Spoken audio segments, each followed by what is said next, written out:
సిద్దిపేట జిల్లా కలెక్టరేట్ కార్యాలయం ఎదుట సమగ్ర శిక్ష ఉద్యోగులు చేపట్టిన నిరవధిక సమ్మె 12వ రోజు కొనసాగింది.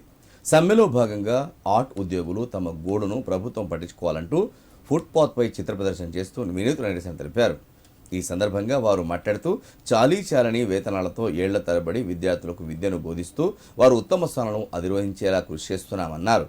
ఇప్పటికైనా ముఖ్యమంత్రి రేవంత్ రెడ్డి స్పందించి ఎన్నికల్లో ఇచ్చిన హామీ ప్రకారం తమను క్రమబద్ధీకరించాలని డిమాండ్ చేశారు.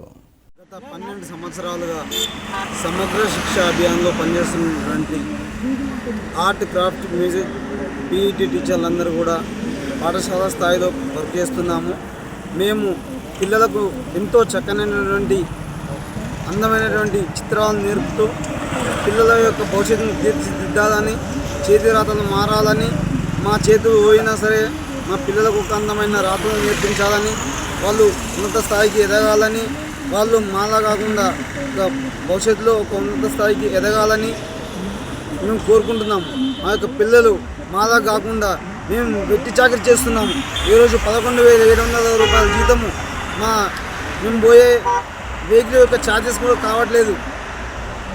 ప్రభుత్వం స్పందించి తక్షణమే మాకు ఎంటీఎస్ వర్తింపజేయాలని ప్రభుత్వాన్ని మేము డిమాండ్ చేస్తూ ఉన్నాము.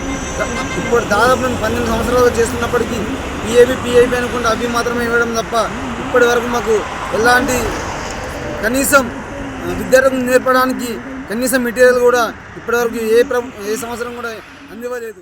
విద్యాశాఖలో పనిచేస్తున్నాం.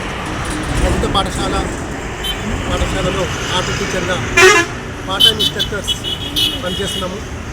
మాకు కేవలం 11,700 రూపాయలు మాకు వేతనం ఇస్తుంది. చాలని జీతం మాకు పిల్లలకు కానీ ఆర్ట్ మెటీరియల్ కూడా ఇంతవరకు ఆ జీతం కూడా మాకు సరిపోదు. ఇంకో కళ డబ్బు కాదు మా జీతము, వాళ్ళకు కలర్స్ కూడా కాదు. కనీసం కనుకరించి మా పార్ట్ టైం ఇన్స్ట్రక్టర్లు మన సమగ్ర శిక్ష విభాగంలో పనిచేస్తున్న అన్ని వింగ్లను ప్రభుత్వం వెంటనే రెగ్యులేట్ చేయాలని కోరుకుంటున్నాం.